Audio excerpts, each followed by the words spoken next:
Hey everyone, it's Anne again, back with part 2 of the Passaggio video. Last time we talked about the problems that the Passaggio may cause, but today we're going to talk about the solutions.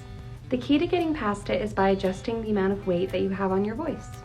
Imagine you have a backpack on and it's full of stones, but then all of a sudden, all of the stones fall out at once. That's what happens when we're singing through our Passaggio, and then we jump too fast into head voice or too fast into chest voice.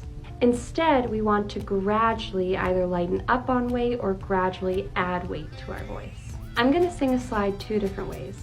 The first way, I'm going to rapidly change the amount of weight on my voice, and the second way, I'm going to be gradually changing the amount of weight on my voice.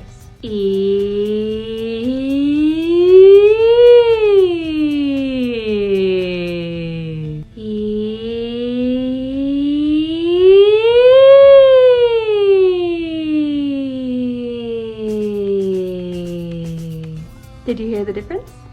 We want to sing smoothly like the second slide was. It's kind of like you're driving a manual car.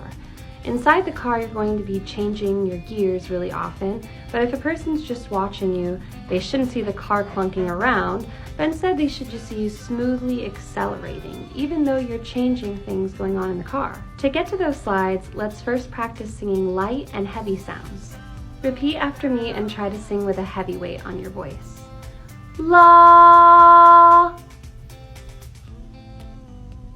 Now we'll sing it softly. La. Repeat this exercise on different pitches as well as syllables, and practice going between heavy and soft sounds. Generally, with heavy sounds, you should be able to feel vibrations in your chest, but with lighter sounds, those vibrations shouldn't be present.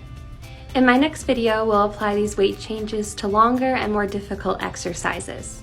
Bye!